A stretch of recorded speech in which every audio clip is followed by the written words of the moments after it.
SMK Negeri 1 Tanjung Palas memiliki 5 pilar budaya kerja. Yang pertama adalah berkarakter. Nah, diharapkan bagi seluruh stakeholder yang ada di SMK Negeri 1 Tanjung Palas memiliki karakter, yaitu karakter bersih.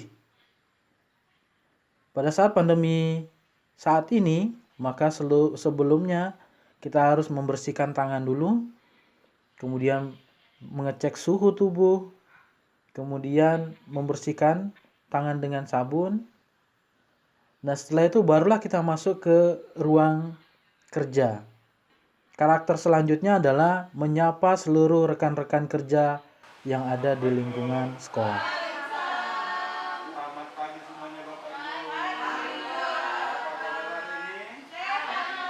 Karena di sekolah kami menerapkan karakter 3S, yaitu senyum, sapa, salam.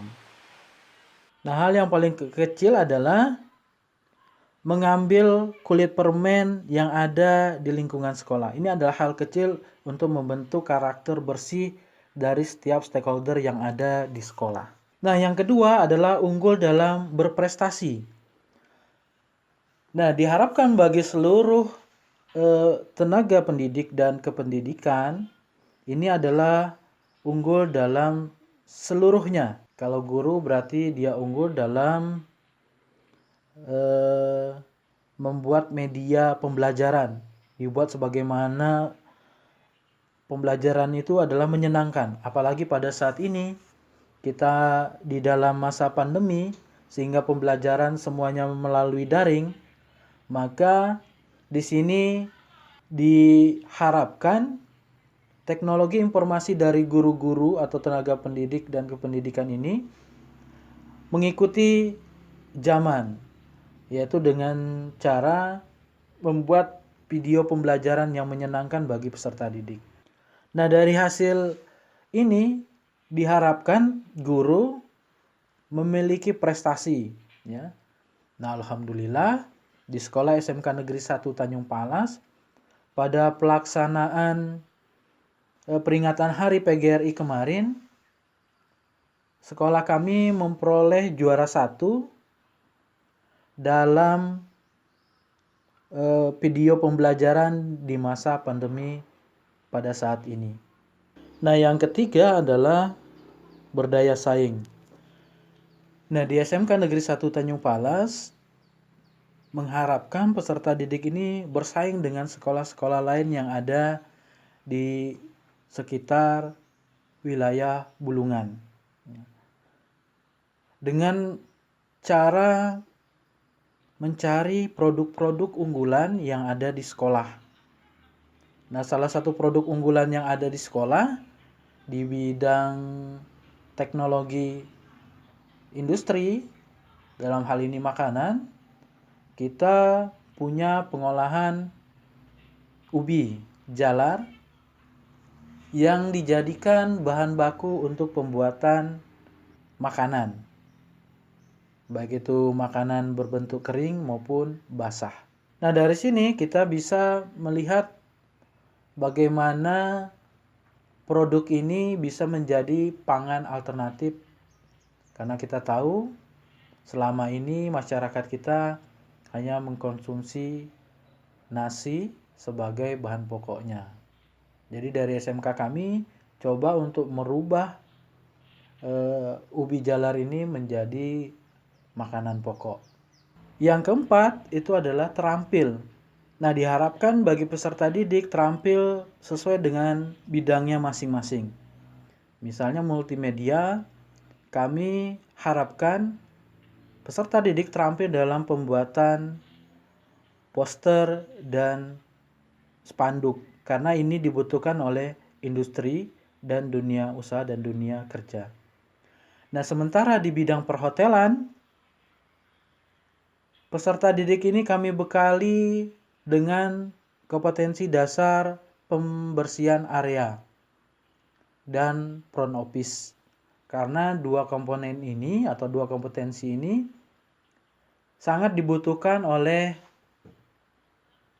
hotel. Mulai dari proses pembersihan, mulai dari depan pintu masuk hotel sampai di dalam kamar. Karena inilah kompetensi yang harus dimiliki oleh peserta didik yang mengambil bidang perhotelan. Nah, kita tahu pembersihan ini dimulai dari depan pintu hotel sampai dengan ruang tamu, kemudian ruang hotel. Nah, termasuk juga membersihkan kaca-kaca yang ada di dalam kamar maupun di luar kamar. Ini supaya apa? Supaya kebersihan hotel ini selalu terjaga. Nah, selanjutnya adalah perikanan. Nah, dari kompetensi keahlian perikanan ini diharapkan peserta didiknya adalah terampil dalam bidang perikanan, mulai dari pembenihan sampai nanti panen dan pengolahan hasil panen. Nah, kemudian selanjutnya adalah kompetensi keahlian agribisnis tanaman pangan dan hortikultura. Nah, di sini diharapkan keterampilan siswa dalam menggunakan alat dan mesin pertanian. Nah, kita tahu alat dan mesin pertanian ini banyak sekali, sehingga peserta didik harus menguasai beberapa alat dan mesin untuk melakukan mekanisasi pertanian. Nah, salah satu alat yang biasa digunakan adalah pengolahan lahan menggunakan hand traktor. Nah, di sini penting peserta didik terampil dalam menggunakan alat hand traktor dan bagaimana cara merawat hand traktor. Sehingga ketika mereka lulus nanti, mereka sudah terampil dalam menggunakan alat dan mesin pertanian. Salah satunya adalah hand traktor. Nah, yang terakhir, yang kelima itu adalah terdepan dalam teknologi informasi. Nah, diharapkan dari guru ini bisa mengajarkan peserta didik mengenai ilmu-ilmu yang terbaru. Ini bisa didapatkan dari YouTube, ya. Kemudian untuk mendukung proses pembelajaran yang ada di sekolah, maka data pendidik dan tenaga pendidikan ini penting, sehingga data Dapodik juga perlu diupdate, sehingga perlu tenaga atau operator yang unggul atau terdepan di dalam informasi. Nah, selanjutnya proses kegiatan belajar mengajar yang ada di sekolah, terutama di SMK Negeri 1 Tanjung Palas, ini menggunakan sistem daring selama masa pandemi ini. Yang saya sampaikan tadi adalah 5 pilar budaya kerja yang ada di SMK Negeri 1 Tanjung Palas. Yang pertama adalah berkarakter, yang kedua unggul dan berprestasi, yang ketiga berdaya saing, yang keempat terampil, dan yang kelima adalah terdepan dalam teknologi informasi. Sehingga kalau kami menyebutkannya adalah SMK Negeri 1 Tanjung Palas selalu terupdate.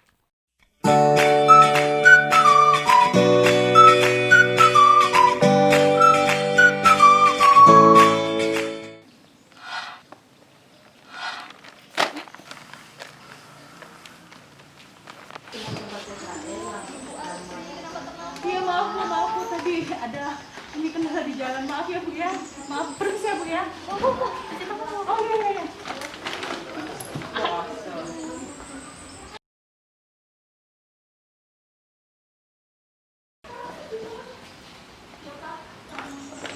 Permisi ya Bu ya.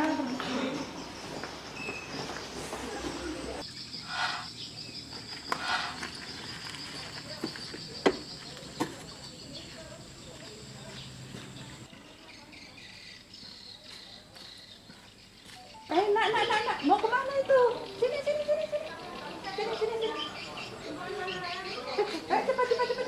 Sini. Sini, nak. Silakan, cuci tangan dulu. Yang bersih ya.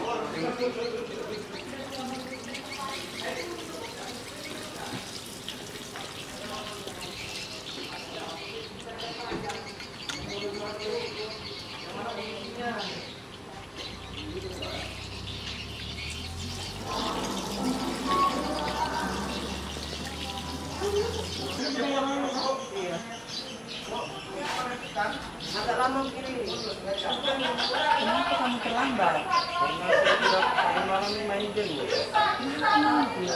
Tidak boleh main game. Perhatikan dulu baju. Perhatikan dulu.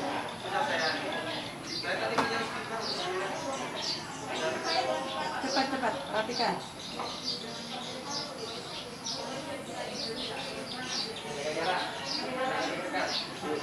Ya, sudah. Sudah coba putar Bu. Ibu lihat. Oke, baik. Silakan apa namanya? Silakan terusin. Kali jangan terlambat lagi. Bu. Jadi Ibu berikan sanksi. Hari ini kamu membersihkan di seputaran ruangan kantor ini. Silakan.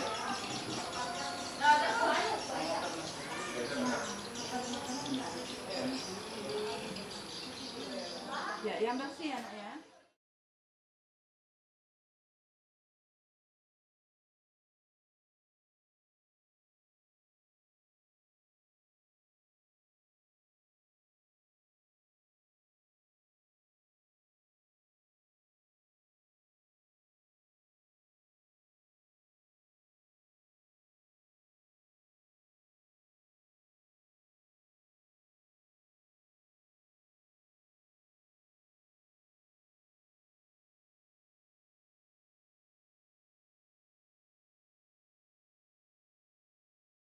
Oh iya.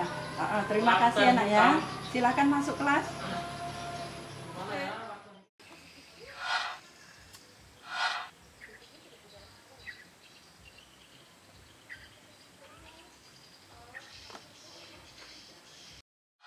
Budaya selanjutnya adalah budaya malu jika tidak mengerjakan tugas tepat waktu. Nah, di dalam budaya malu ini penting karena kita bekerja sesuai dengan target yang sudah disampaikan oleh atasan kita, yaitu dalam hal ini adalah manajemen sekolah atau kepala sekolah. Dan juga dari rekan guru juga diharapkan mengerjakan tugas tepat waktu.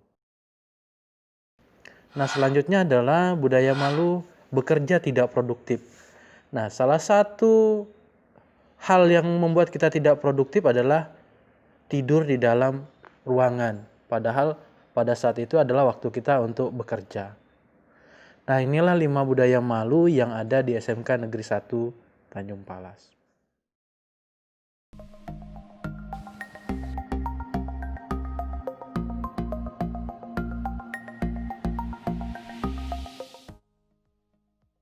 Ketarunaan adalah sebuah program yang dimana program ini adalah untuk membina kedisiplinan peserta didik. Nah, di sana kita bisa melihat beberapa macam arahan-arahan yang akan dilakukan oleh pembina. Nah, kebetulan pembinaan di sekolah kami ini dilakukan oleh pihak dari. Nah, dari sini kita bisa mengatur bagaimana anak-anak ini siap dalam mental dan fisiknya. Nah, kita tahu di ketarunaan itu apa-apa saja yang fisiknya yang dibina, yaitu mereka harus punya ketahanan fisik. Bagaimana cara mereka push up, bagaimana cara mereka berlari, berenang, dan seterusnya. Di mana ini adalah pembinaan dari fisik mereka. Sementara itu ada juga pembinaan mental, di mana mental mereka diasah bagaimana cara mereka menyelesaikan suatu masalah.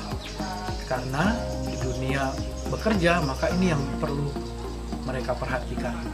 Selain kekuatan fisik, juga kekuatan mental.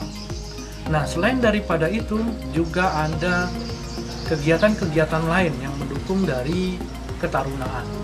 Di antaranya adalah kegiatan baris berbaris.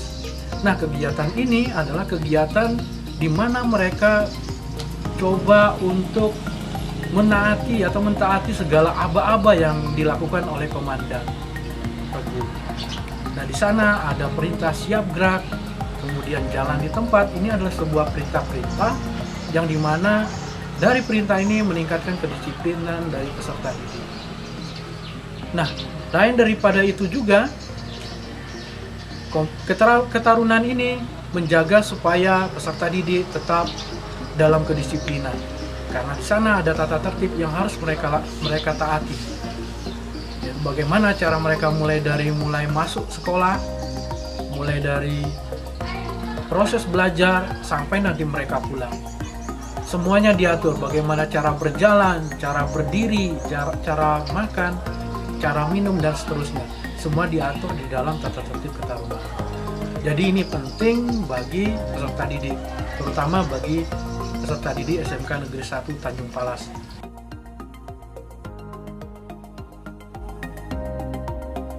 Karena kami punya 3 prodi, yaitu kompetensi keahlian agribisnis tanaman pangan dan hortikultura, kemudian agribisnis perikanan air tawar, kemudian agribisnis teknologi perikanan atau pengolahan perikanan. Maka ini perlu, karena mereka perlu adanya kekuatan, mereka perlu ada fisik mereka yang kuat, kemudian ada mental mereka yang kuat juga di sana, sehingga mereka dapat bersaing dengan sekolah-sekolah lain dalam di dunia industri dan dunia kerja.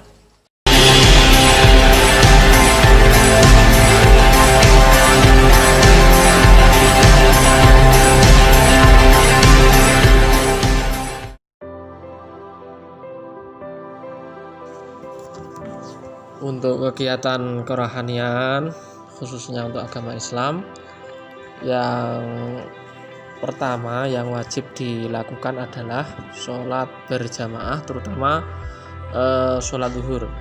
Jadi ketika sholat berjamaah nanti, selesai sholat berjamaah dilakukan zikir bersama, sekaligus diadakan kultum, yang mana kegiatan ini mulai dari azannya, ya mulai azan, imam, kemudian sampai di kultumnya itu nanti dilakukan secara bergantian, baik dari gurunya ataupun siswanya. Kemudian untuk kegiatan tambahan selanjutnya yaitu dengan mengadakan tadarus Al-Quran. Fungsi dari tadarus Al-Quran adalah untuk memperbaiki bacaan para peserta didik, juga untuk menambah wawasan mereka tentang tajwid ataupun makhorijul huruf dalam Al-Quran itu sendiri. Kemudian ada lagi kegiatan tambahan, ini berupa sholawat, ini termasuk ekstrakurikuler, dan ada peringatan hari besar.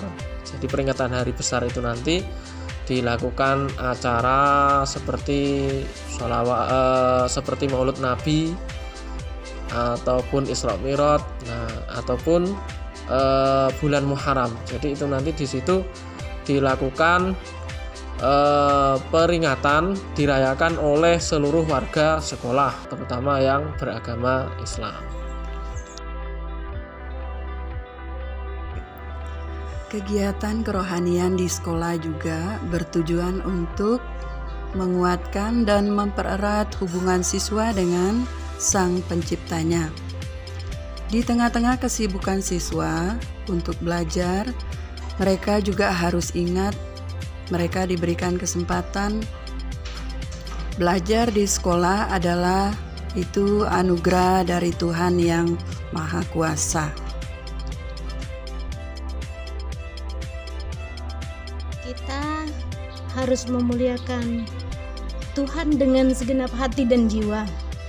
Saat kita ingin berhasil, kita harus melibatkan Tuhan dalam hidup kita.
Tuhan.